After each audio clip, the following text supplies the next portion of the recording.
Let's begin with a story that affects each one of us. It's a story of blatant discrimination. Are some more equal than others? Can roads be shut down based on the whims and fancies of the VIPs? Now look at this heart-wrenching incident from Bengaluru, where a man can be seen protesting on the road over zero traffic arrangement for the governor's convoy. Now, he was left with no option but sit on the road and plead with the police officials. This happened at the HAL Old Airport Road, and we want to hear from you, viewers. The numbers are flashing at the bottom of your screens. Call us and tell us what you think. Should the common man be left waiting for hours on end for this VIP movement? We want to hear from you, from our viewers, on what they think. Let's go across to my colleague Neha Hebale joining us on the broadcast with the details. And Neha, these visuals speak for themselves. Clearly, this man had no option. He's seen sitting on the road, pleading with the police officials while there is VIP movement on the other side. Tell us what happened, because the police officials are also seen telling the man to just move from there.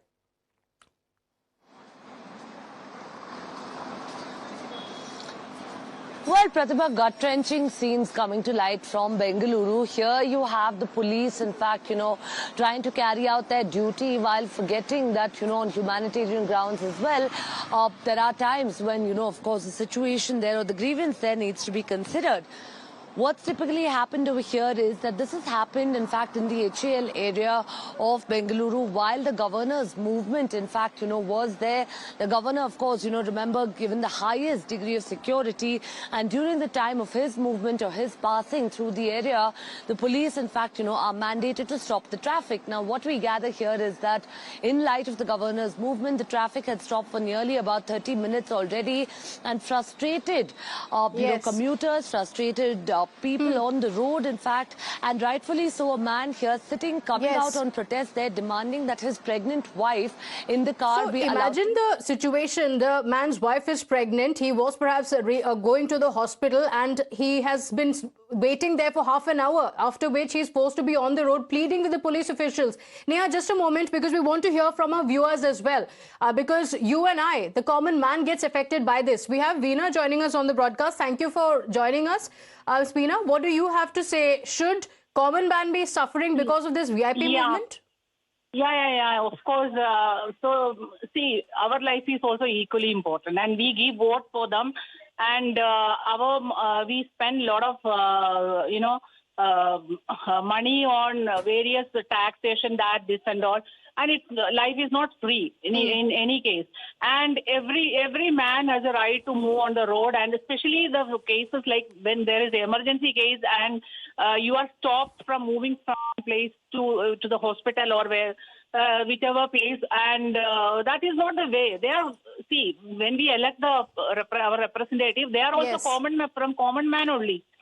Yes, you're absolutely right. And the roads belong to all of us. It is not meant for VIP movement. All of us are paying taxes for it.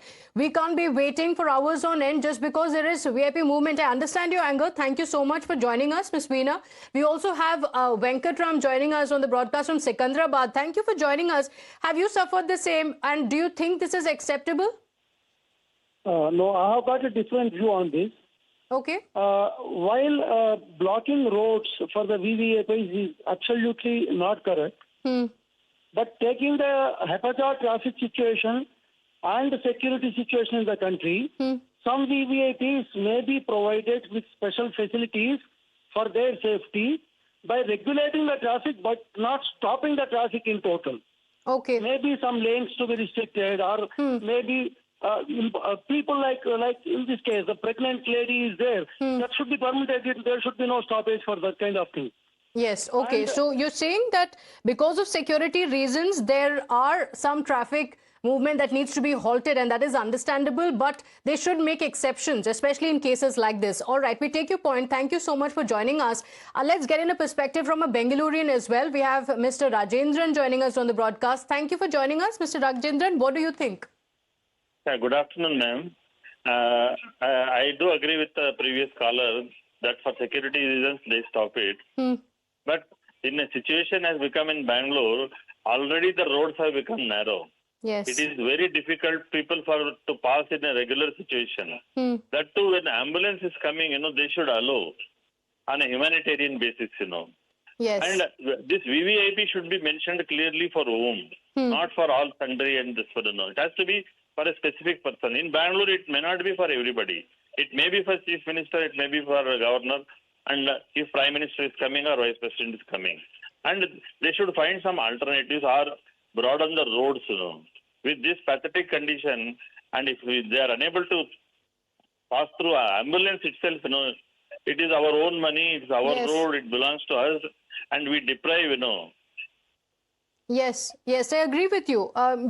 Many of our viewers are saying that for some VIP movement, there may be requirements that traffic has to be halted for some time. But I'm a Bengaluru myself, and many are also saying the same, that we are left waiting in Bengaluru traffic for a long time. And when there is VIP movement, sometimes it goes on for a long time. And what about in cases of emergency? We have Jyoti joining us from Chennai. Thank you for joining us. Ms. Jyoti, what do you think? All right, we don't have the line with her. Let me go back to Neha on this. And Neha, there's a lot of outrage over this incident. Any clarification, any word coming in from the police officials on this, on what happened?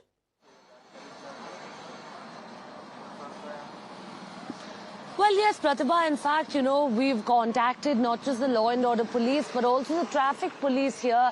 And what they essentially say is that, there was a little longer duration that it took to actually open up that signal before the governor's convoy had actually passed, and which is why this frustration started to mount in the people. However, later, they've amicably resolved the matter with the man who was seen protesting there. While, of course, they've managed to, get him to leave that spot, they've also later had a conversation with him and amicably resolved the matter.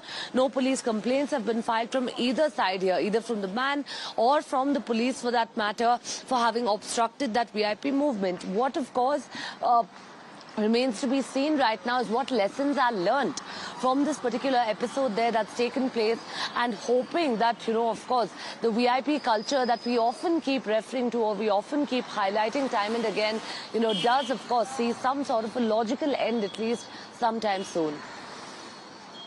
All right, Neha, thank you for joining us with those details. There is some outrage over the incident as well. But I'm thanking all our viewers as well for joining us with their thoughts on what has happened in Bengaluru. It has caused some outrage. Thanking all our viewers for joining us on the broadcast with your views.